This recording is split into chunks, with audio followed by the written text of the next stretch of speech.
அல்லேலூயா.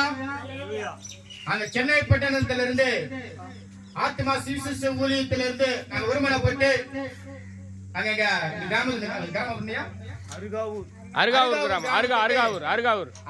கிராமத்துக்கு நாங்க குழுவாக அருகாவூர்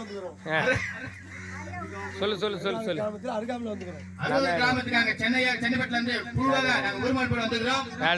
பாருங்க, நான் ஒரு காலத்துல இயேசு நானு இதே நாவனால பயங்கரமான திட்டம் நானு. அப்பா நான் பயங்கரமா திட்டம். ஆனா இன்னைக்கு நானு ஆண்டவர் ஏற்றுக்கொண்டேன். நிறைய காரியங்களை இயேசுவா என் வாழ்க்கையில அற்புதம் பண்ணாரு. ஒரு வாட்டி நான் கீழே வந்து கையை உடைஞ்சேன். கையை ஆண்டவர் சுத்த கொடுத்தாரு. எங்க அம்மாக்கு ஹார்ட் ப்ராப்ளம் இருந்தது. அந்த ப்ராப்ளத்துல விடுதலை கொடுத்தாரு. நிறைய காரியங்களை இயேசுவா வந்து அற்புதம் பண்ணிக்கிறார். கொஞ்சமான ஆண்டவர் அற்புதம் அல்ல. அவர் இயேசுவா வந்து சாதாரண தேவன் இல்ல, மகிமையுள்ள தேவன், அற்புதமான தேவன்.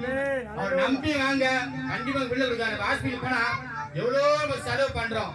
அல்லேலூயா. எவ்வளவு நம்ம செலவு பண்றோம் பாருங்க. இன்னைக்கு வந்து பயங்கரமான சுகம் கிடைக்கும் போது ஹாஸ்பிட்டல் போனா எவ்வளவு செலவு அடிக்குது.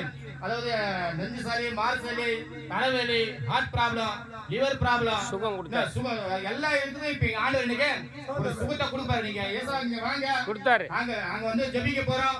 பெரிய ஒரு அற்புத பேட்டி நடக்க போது எல்லாரும் எங்கட வந்து ஜெபிப்பாங்க.